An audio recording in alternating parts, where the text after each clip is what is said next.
नमस्कार साथीहरू, आज म यहाँ एक अत्यन्तै गम्भीर र जीवनपरक विषयमा केही चर्चा प्रस्तुत गर्न गइरहेको छु। जीवनको अन्तिम सत्य। जब हामी जन्मन्छौँ, हामी एक नयाँ यात्रा सुरु गर्छौँ।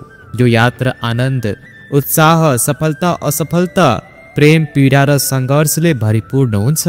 तर हाम्रा जीवनका हरेक मोडहरूमध्ये सबैभन्दा ठुलो सत्य के हो भने हामी एक दिन यो संसार छोडेर जानेछौँ। मृत्युलाई हामी नजरअन्दाज गर्न सक्छौँ तर टाल्न सक्दैनौँ। धनी, गरिब, ज्ञानी, अज्ञानी, राजा, प्रजा सबैको अन्तिम गन्तव्य एउटै हो, मृत्यु। मृत्यु केवल एक अन्त्य मात्र होइन, यो जीवनको सबैभन्दा गहिरो शिक्षा पनि हो।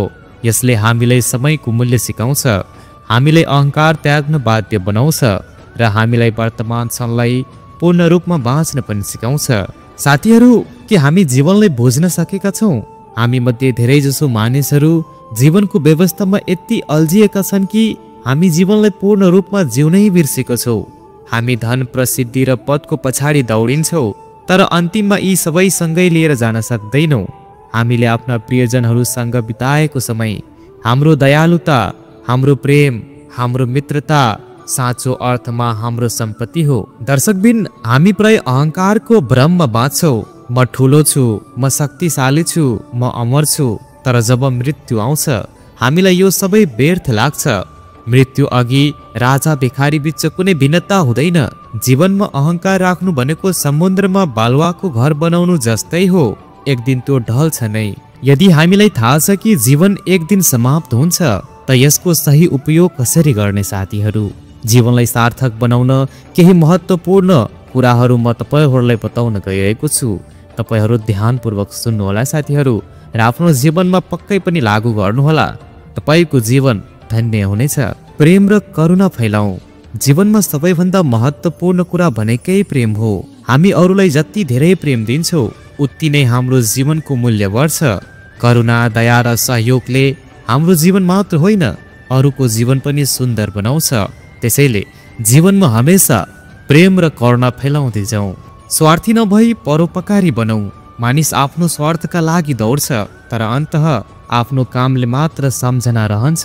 तसर्थ समाजले केही योगदान दिने प्रयत्न गरौँ, जस्तै कि गरिबहरूलाई सहयोग गर्ने, शिक्षा प्रदान गर्ने र समाज सेवामा लाग्ने। क्रोध र दृश्य त्यागौँ। जीवन छोटो छ साथीहरू, तर हामी धेरै समय रिस, ईर्षा, घृणा र दृश्यमा बिताउँछौँ। जब मृत्यु नजिक आउँछ, हामी यी सबै कुराहरू व्यर्थ भएको महसुस गर्छौँ। त्यसैले आजैबाट सबैसँग प्रेमपूर्वक व्यवहार गरौँ, सबैलाई सम्मान दिउँ, सबैलाई माया र आदर गरौँ। दर्शकबिन, वर्तमानमा बाँचौँ। हिजो बितिसकेको छ, भोलि अनिश्चित छ।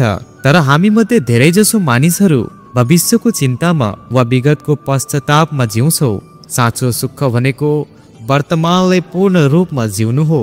त्यसैले आफ्नो जीवनलाई जहिले पनि वर्तमानमा जिउने कोसिस गर्नुहोस्। आत्मज्ञान र आध्यात्मिकता अपनाऊ।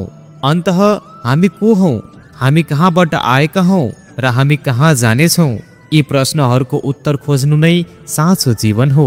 ध्यान, योग र आध्यात्मिक अध्ययनले जीवनको गहिराई बुझ्न मद्दत गर्छ। त्यसैले आत्मज्ञान र आध्यात्मिकता अपनाउनु अति नै आवश्यक हुन्छ। साथीहरू, मृत्यु भयलाई कसरी जित्ने त? आउनुहोस् म तपाईँहरूलाई त्यो पनि बताउँदैछु। धेरै मानिसहरू मृत्युको डरमा बाँच्छन्, तर मृत्यु कुनै डराउने कुरा होइन। यो केवल एक अर्को अध्याय हो। जस्तो रातपछि बिहान हुन्छ, त्यस्तै मृत्यु पनि एउटा नयाँ सुरुवात हुन सक्छ। मृत्यु स्वीकार्नु भनेको जीवनलाई अझ राम्रोसँग जिउनु हो। साथीहरू, आज हामी सबैलाई एक कुरा याद गरौँ, हामी अमर होइनौँ। जबसम्म हामी बाँचिरहेका छौँ तबसम्म नै हामीलाई परिवर्तन गर्ने अवसर छ।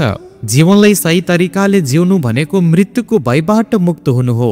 हामीले अहङ्कार त्यागेर प्रेम, करुणा, दयालुता र परोपकारको बाटो अपनाउनु पर्छ। जब अन्तिम दिन आउँछ, हामीले आफैले सोध्नुपर्छ, के म वास्तवमै पूर्ण जीवन जिए? के मैले अरूलाई खुसी बनाएको छु? के मैले आफ्नो उद्देश्य पूरा गरेको छु? यदि यी प्रश्नहरूको उत्तर हो छ भने हामी जीवनलाई अर्थपूर्ण तरिकाले जिएका छौँ भन्ने प्रमाण हुन्छ। दर्शकबिन, जीवन सधैँ रहँदैन। हाम्रा हरेक सास गन्दै छन्, एक दिन सबै सकिनेछ। यो बुझ्न साथ हाम्रो समयको मूल्य धेरै नै महत्त्वपूर्ण बन्न जान्छ। आजैदेखि जीवनको हरेक क्षणलाई उपयोग गरौँ। हामीलाई के खुसी बनाउँछ त्यही काम गरौँ। हाम्रो सपना पछ्याउँछ जोखिम उठाउँ, सपनाको शिखर चुमौँ। किनभने अन्तिम क्षणमा पछताउनु भन्दा अहिले नै केही गर्नु सुरु गर्नु धेरै राम्रो हुन्छ। हामी जीवनमा धेरै निर्णय लिँदैनौँ किनभने हामी डराउँछौँ। असफलताको डर, आलोचनाको डर, मृत्युको डर। तर सोच्नुहोस्, जब हामीलाई थाहा छ कि एक दिन हामी जानेछौँ, तब हामीलाई के का लागि डर मान्नु? डर त्याग्नुहोस्, सपना पुरा गर्नुहोस्, आफ्ना असली क्षमताहरू पहिचान गर्नुहोस्, गल्तीहरूबाट सिक्नुहोस्। किनभने जीवनमा सिक्नेहरू मात्र अगाडि बढ्छन्। जब हामी डर हटाउँछौँ तब मात्रै हामी वास्तविक रूपमा बाँच्न थाल्छौँ। विचार गर्नुहोला, मानिसहरू प्राय धन, प्रसिद्धि र शक्ति कमाउन दौडिन्छ, तर के यी कुराहरू हामीसँगै जान्छन्? हामीसँग रहन्छ भन्ने केवल हाम्रो कर्म, माया, करुणा र सहयोगले मात्र मानिसको जीवन सार्थक बन्छ। तपाईहरू यो कुरा कहिले पनि नबिर्सिनुहोला। हाम्रो सफलता केवल हाम्रो लागि होइन, अरूलाई पनि प्रेरित गर्ने हुनुपर्छ। जब हामी मृत्युको सत्यलाई स्वीकार गर्छौँ तब अहङ्कार स्वयं हट्छ। अहिलेको यो क्षण नै सबैभन्दा महत्त्वपूर्ण छ साथीहरू। विगतमा बसेर पश्चाताप नगर्नुहोस्। भविष्यको चिन्ता गरेर वर्तमानलाई नबर्बाद पार्नुहोस्। आज जे गर्न सकिन्छ त्यो अहिले नै गर्नुहोस्। जसले वर्तमानलाई जिउन जान्यो उसले नै साँचो जीवन जिउन सिक्यो। धेरै मानिसहरू आफ्नो सपना पुरा नगरी नै संसार छोड्छन्। तर म तपाईहरूलाई भन्न चाहन्छु साथीहरू, तपाईँले के चाहनुहुन्छ त्यसको लागि काम गर्नुहोस्। आफ्नो क्षमता पहिचान गर्नुहोस् र निरन्तर मेहनत गर्नुहोस्। हामी सबैको समय सीमित छ, त्यसैले यसको उपयोग गरौँ। मृत्यु अगाडि पछताउनु नपरोस् भनेर आजैदेखि मेहनत गरौँ र जीवनमा अगाडि बढौँ। दर्शकबिन, भिडियोको अन्तमा म तपाईहरूलाई भन्न चाहन्छु, मृत्यु जीवनको अन्तिम सत्य हो, तर यसले हामीलाई जीवन बाँच्न सिकाउँछ।